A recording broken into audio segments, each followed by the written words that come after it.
Hi guys, welcome back to my channel. Today I will be reacting to your guys' unpopular K-pop opinions. So let's get started. Chorus 3 R writes Blackpink should disband since all the members have taken their own paths and they don't work together as one. Well, I mean they have technically disbanded and are working on solo ventures under different labels. I am sure they would be receiving good money from YG just to stay under the label and keep the company stock safe, so why not, I guess. Popstan, TM12 writes, newjeans is most overrated group to ever exist. Their music is too cheap, repetitive cringe lyrics, 95% song in English, no bridge, high notes. Average members, they just have average vocals and nothing more.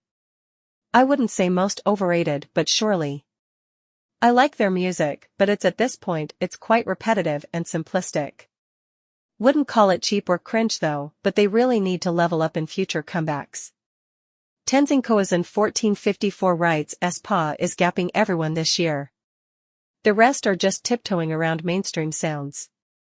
I absolutely agree, their Armageddon album was the highlight of the year so far. I don't think any other group has had such a memorable comeback this year. Most fourth-gen groups are playing safe, which is disappointing to say the least. Aria88 Banks 84 says, I think PPL need to stop these statements of who's queens and who's not, or they are leading this gen and this group/person isn't. It's not right to disrespect or disregard an idol just because you favor a specific person or group. I think all groups bring something different to K-pop, whether it be a type of music, dance, vocals, rap or concepts, etc. An idol or a group can both queens or kings in a category. PPL need to stop being childish. Okay. I agree to some extent. All these arguments about who paved the way, who is the leader of K-pop, who is the king or queen of K-pop is so boring and lame. It's just a childish argument by fans to overhype their faves, but as long as it isn't harming anyone and isn't turning into fan wars, I mean what's the harm, right? Milochenkin 9282 right, mine is that K-pop fans are beyond disgusting. Y'all maybe don't know if y'all aren't ARMY, but K-pop fans have always hated Namjoon. RM just talked about how the pressure and responsibilities of being BTS leader made him anxious and kinda made him depressed. And y'all know what those MTF do after hearing that info? They make fun of it and say stuff like who's stopping you, make him know to happily do it, he's manipulating ARMY to buy his album, like y'all are serious? And y'all have the nerve to ask why ARMY are so protective of BTS. This is why.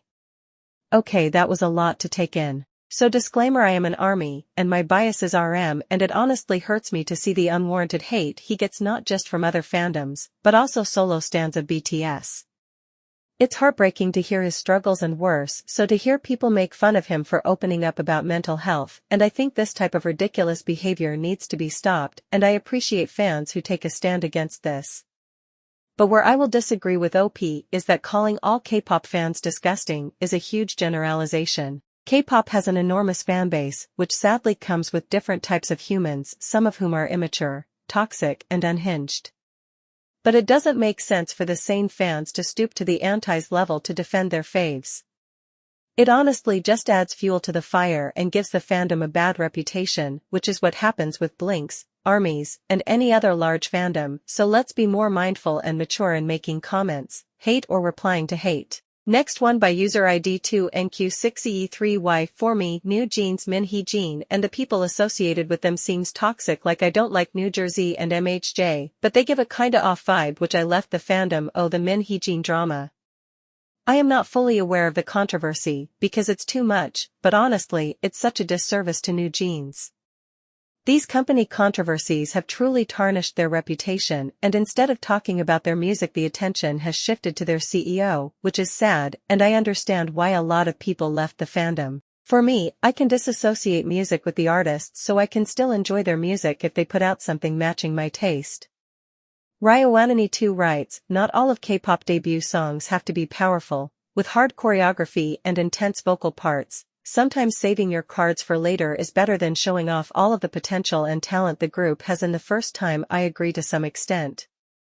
While I feel that debut era is important for a group to bring in the initial fanbase and show off their skills, A very strong debut sometimes results in building up too high expectations that are often not met. But I will say that these days most 5th gen groups are debuting with similar concepts, which is plain boring and repetitive, and I am still not able to invest in any group as such. Amandine writes Stray Kids and gidle are 4th gen leaders. I disagree with this. I think Stray Kids and Gidle are one of the 4th gen leaders, but unlike 3rd gen, there aren't any 4th gen leaders. I think boy groups like Stray Kids, TXT, itzy, NCT, and girl groups like Gidle, Eve, New Jeans, Lou Seraphim, nmixx, itzy, aespa, etc. are all top groups of 4th gen.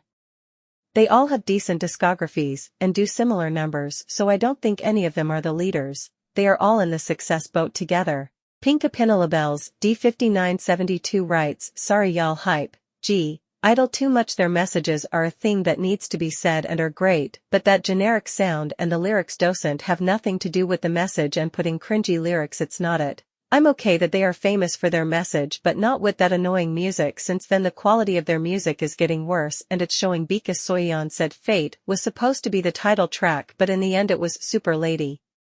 That feels so forced, and it wants that successful as Fate. It was perfect as a title track, but she decided to please people with something generic. But if other girl groups do that cringy songs, they won't be praised and they would be hated like itzy. But anyways, everyone now likes cringe and short music. Literally y'all like anything. I low-key agree. I agree that their messaging is strong and empowering, and we need more such groups, but it absolutely annoys me to listen to the cringe lyrics with mispronunciations hidden behind the powerful message. At this point, it feels overdone, and they should really channelize their writing to some more meaningful songs that have some listening value and not just popular due its quirks and weirdness. Fans literally overhype every group, so I am not surprised that fans love this as well. Okay, that's all for today. Again, thank you, 17,000 subscribers. If you enjoyed this video, please like, share, and subscribe. Also comment your unpopular K-pop opinions below. And I will see you in the next one. Bye.